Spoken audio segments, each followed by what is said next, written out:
कभी किसी से पहली दफा मिले और ऐसा लगा कि इसे तो मैं पहले भी मिल चुकी हूँ, या किसी जगह पर गए और ऐसा लगा कि यहाँ तो मैं पहले भी आ चुकी हूँ। अगर मैं कहूँ कि ये सब इत्तेफाक नहीं, ये सब हमारी पास्ट लाइफ के कनेक्शंस हैं। इससे भी पहले, इस प्रेजेंट लाइफ के भी पहले हमारी एक जर्नी रह चुकी है, एक जर्नी चल रही है। किसकी? इस शरीर की नहीं, हमारी आत्मा की। तो आइए आज जानते हैं कि कैसे साइंस, स्पिरिचुअलिटी और कर्म जोड़ते हैं हमारे पूर्व जन्म, हमारे इस जन्म और आने वाले जन्मों को।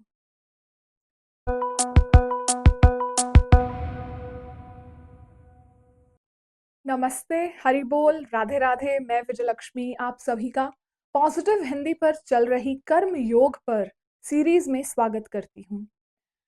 तो आज हमने एक बहुत ही interesting topic out of curiosity, क्योंकि मुझे इसके बारे में और जानना था, तो हमने उठाया है री इनकारनेशन, पुनर्जन्म पर, और पास्ट लाइफ में किए गए कर्म कैसे आज की हमारी डेस्टिनी को शेप करते हैं।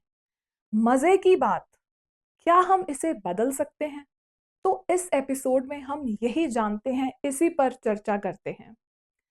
मैं क्योंकि साइंस की स्टूडेंट हूँ, तो मैं कुछ साइंटिफिक रिसर्च आर्टिकल्स पढ़ रही थी, और मेरे हाथ बहुत ही एक महत्वपूर्ण कहूँ आर्टिकल लगा। It was very interesting. Doctor Ian Stevenson ने काफ़ी रिसर्च की थी री इनकारनेशन पर। साइंटिस्ट हैं तो वो हमेशा ही आउट ऑफ क्यूरियोसिटी, जिसमें उनकी रुचि होती है, वो लगे रहते हैं।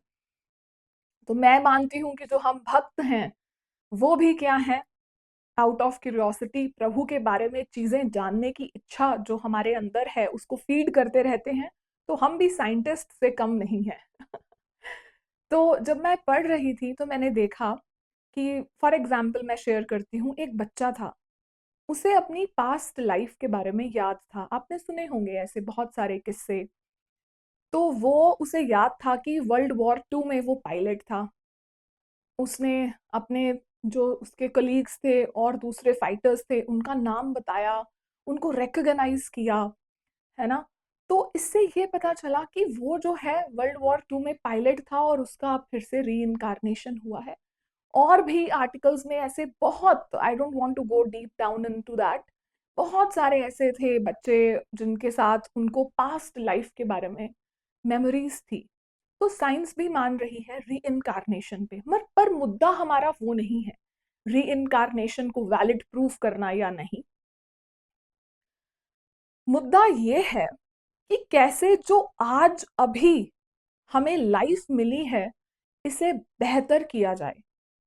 देखो, जिसके पास जितने रिसोर्सेज होते हैं वो उस हिसाब से अपनी लाइफ को चलाता है या एडवांसमेंट अपनी लाइफ में करता है।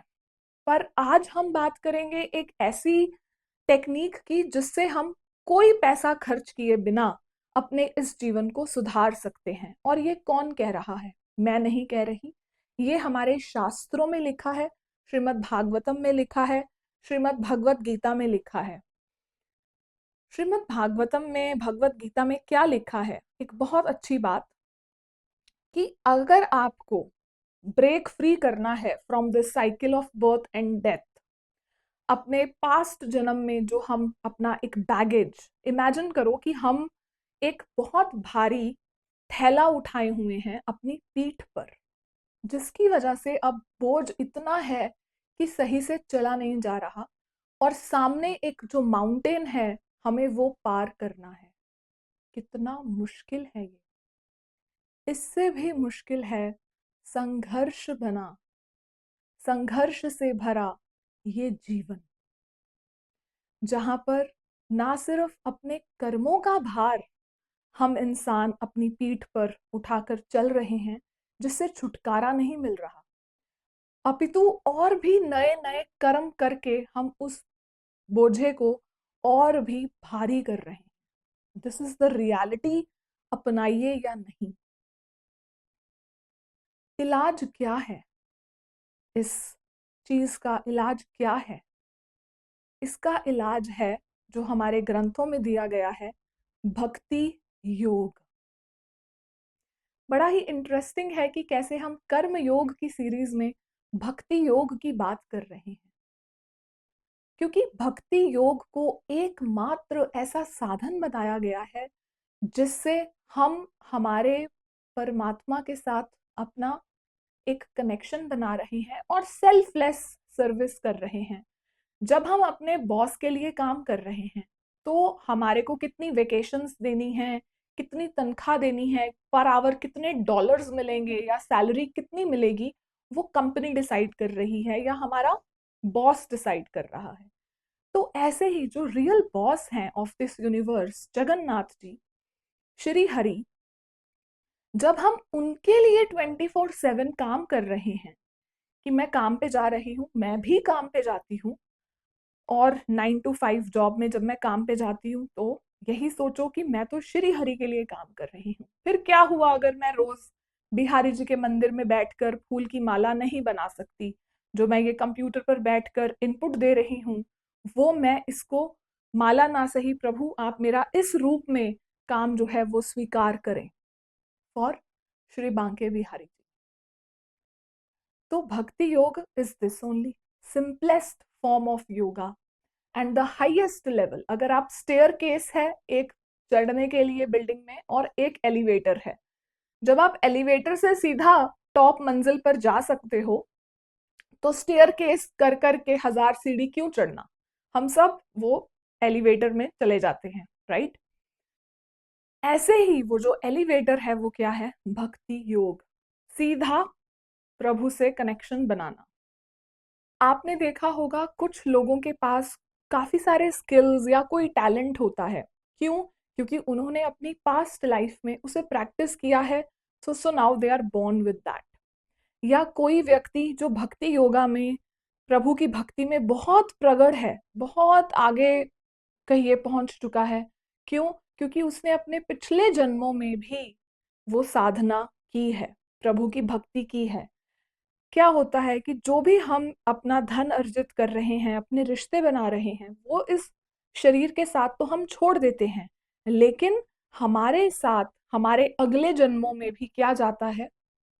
वो इकट्ठा किया हुआ हरि का नाम।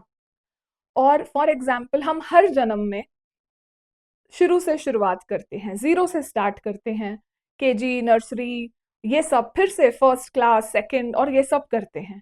लेकिन स्पिरिचुअल वर्ल्ड में ऐसा नहीं है। जो मान लीजिए हमने 50 लेवल तक जो अपनी स्पिरिचुअलिटी में प्रोग्रेस की है, तो नेक्स्ट लाइफ में हम स्टेप नंबर 51 से शुरू करेंगे, मटीरियल लाइफ की तरह जीरो से नहीं। कितना फायदा है, कितना अच्छी बात है ये।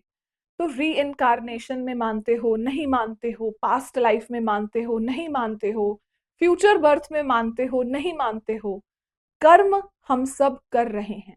तो कर्म बंधन से तो कोई भी छुटकारा नहीं पा सकता इंसान। और इसको बेहतर करना चाहते हो, जो कि हर कोई करना चाहता है, अपनी प्रेजेंट लाइफ को बेहतर, तो शास्त्रों में लिखी हुई सीधी बात, भगवान जी से अपना कनेक्शन बनाइए। भक्ति योग मेरे लिए भी प्रे कीजिएगा कि मैं भी और अपनी इस यात्रा में अपने पांव मजबूत कर सकूं। आप सबसे ऐसे ही और अच्छी बातें शेयर करती रहूं, हम सबको धक्का देती रहूं श्री हरि के और भी पास जाने के लिए। अपने कर्म बंधनों से छुटकारा पाने का एकमात्र सरल उपाय श्री कृष्ण जी के चरणों का ध्यान, उनका नाम जप, उनमें अपना चित्त लगाना, उनका नाम सुमिरन करना, चिंतन करना, उनके बारे में बात करना, उनसे बात करना। कोई बात नहीं, फ्रेंड्स नहीं है, सेल्फिश हैं, वो उनके कर्म हैं। आप श्री कृष्ण जी को अपना बेस्ट फ्रेंड बनाइए, फिर दुनिया का शोर कोई वैल्यू नहीं रखेगा। भक्ति योग से ना केवल हम भगवान जी से अपना एक कनेक्शन बना रहे हैं, पर जैसा कि मैंने कहा कि जो हमारे पास्ट कर्मों का जो हम फल भोग रहे हैं, क्या हम उसे बदल सकते हैं? आप मुझे कमेंट्स में एक तरीका बताइए जो आपको लगता है कि आप पास्ट लाइफ में किए गए अपने डीड्स को, अपने कर्मों को आज बदल सकते हो। क्योंकि मेरे पास एक तरीका है जो कि मेरा बनाया हुआ नहीं, ऑथेंटिक सोर्सेस से बोनाफाइड डिवोटीज द्वारा दिया गया, हमारे वेदों में लिखा है। वो क्या है?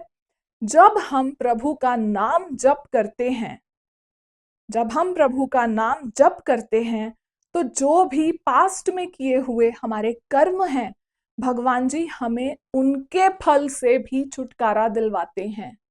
हरे कृष्ण कृष्ण कृष्ण हरे हरे, हरे राम राम राम हरे हरे। इस मंत्र में इतनी पावर है क्योंकि ये हमें हमारी 5 knowledge acquiring senses, 5 working senses, 5 sense gratification senses और एक माइंड, उन लेयर्स से परे करके छुटकारा दिलाकर उनको उनकी काट है ये मंत्र 16 अक्षरों का।